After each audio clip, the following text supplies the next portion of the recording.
with that win for Philadelphia, they've clinched a playoff berth, and they're now, because Brooklyn didn't play tonight, just a half game back of that #1 seed, and that's what you expect teams like this to do. But how do you assess this outing tonight? Yeah, you know, that's what we talk about it all the time. If you're playing a team that has injuries or going through struggles where, well, you don't want to give them confidence, and the way Philly came out and played is how the #2 seed should come out and play, going against a #5 seed that is struggling. And when I say struggling, I just mean we're struggling to stay healthy. We have a different lineup every single night, so that's tough. And Philadelphia came and handled business. Okay, so if you want to win, that we know of, nobody was injured tonight for the Hawks, so that's a win.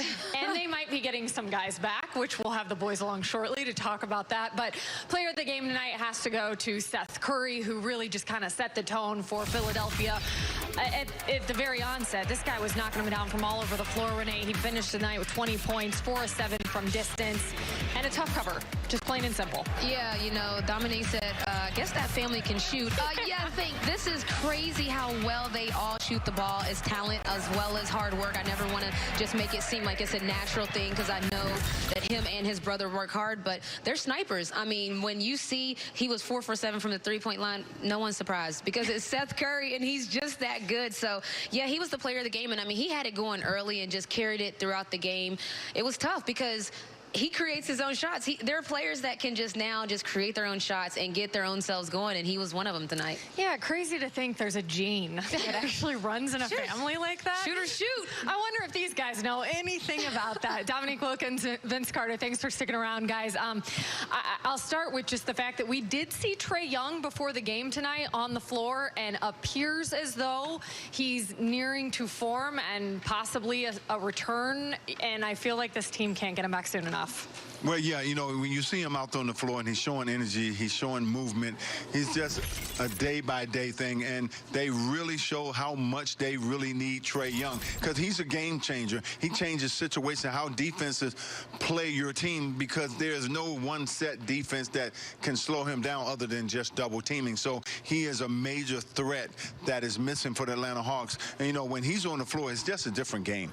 Absolutely, it's a different game, and obviously his offense and what he does and how he shoots the ball. But for me, Renee, you said it earlier, we just want him healthy first. That's the most important thing. You know, to have him back just to secure a 4th or 5th spot, that would be great. But you want him for the playoff push, and the playoffs actually. But yes, you want him for the playoff push, but you want to go into this playoff season with everyone healthy. So if he's ready and healthy, I'm all for it. But just to bring him back, that's a no-no. Yeah, I completely agree. So we know today didn't go how the players wanted it to go. So what are the players, when we're talking about preparing for playoff games? I've seen this happen before, where a team can get beat by 30, and the very next playoff game, it's a completely different game, and you win that game. So this is a young team. They may not know that, but what is the mindset that the players have to have going into this next game, knowing you might not get Trae back just yet? Well, going into the playoffs, first of all, you're going to have games like this where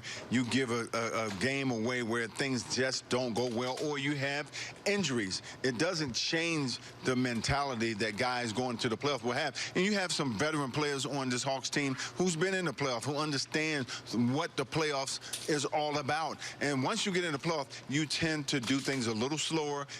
Every possession becomes very important. So the Hawks still have a lot of work to do, like every other team, because they're kind of corral their players who are out hurt as well. And the other thing is adjustments. You know, basketball is all about adjustments. Adjustments going, you know, on your off day, adjustments in game, all of these things, and your approach to the game. They're going to have to come out and hit first mentality, stay aggressive, be aggressive. And one thing we talked about is Capella making Joel Embiid work. All these little things they're going to see. They're going to see. It's going to be glaring. It's going to be ugly to watch. But those are the games that you need to watch, the ugly ones, not when everything's going right, the ball movement. No, this is when you learn, and this is when they can learn tonight. So I look for adjustments and just your approach, and hopefully you get a couple of guys back as well. Because you see more of your mistakes too, Vince. So those are the things that you look for in games like this. And I can say, Vince, I've been a part of those brutal sessions where you already know your plays that's going to be on the film session. You just wait for them to come up. It's the worst, but to that point, it does help because you get to make adjustments for it. Well, and I think about adjustments. There's no bigger and better adjustment than just getting guys back, right? There's your adjustment. That's your major adjustment. And I'll say this, it was great to see, like you said, obviously Trey out there, Bogey out there, Kevin out there. And yeah, there were scratches today, but it's closer. Yeah, they're closer, and we could possibly see them tomorrow. And it'll make our offense and our team look different immediately, just having them on the floor. But if you get a win on Friday against a team you're playing basically back-to-back games with, if you win that game, it's a good trip against this team. It's a split. It's split. So, you know, you end up having a good trip. Nobody's counting that it was a 30-point victory or a 10-point victory. Exactly. It's over. It's over. It's gone. Good. So, I already forgot. Way to put a smile on our faces as we leave for the night, guys. Thank you so much. Enjoy the rest of your evening. I like what they had to say just then, you know, as far as adjustments and the guys that they could be getting back, because Bogdan Bogdanovic was a game-time decision tonight, which means he is really close. We're going to get an update on Kevin Huerter, and we obviously just told you about Trae Young. One of the guards that was starting tonight, however, that did a really nice job, typically we're seeing him do all his business off the bench, was Lou Williams, who turned it on for 10 points and 5 assists, and he's our Toyota Let's Go Places player. And Renee, I asked you before the game, you know, what's the mental mindset for a guy who's used to coming off the bench and scoring? And tonight we kind of saw the tone he was trying to set early on. And I will mention right here, quite a milestone tonight for Lou, becoming the all-time leading scorer off the bench since the league started tracking those numbers. Yeah, and I hate that it happened on a night like this in a sense of it was a blowout game. Not a lot's going to be talked about this game in the sense of it won't get much media attention, but what he's done with his career, 1,007 games off the bench, over 12,000 points scored off the bench. It's unbelievable. They call him Mr. Six Man, call him Underground Goat, call him Lou Will, Lemon Pepper, call him whatever you want, but you better talk nice to that man because he's a walking bucket. The best part about it, though, even though it happened on a night like this, every bucket from now on, we can pretty much just keep saying that the same thing, right? Because he's going to hold on to that, I have a feeling, for quite a while. How about we take a look at the Xfinity upcoming schedule for the Hawks?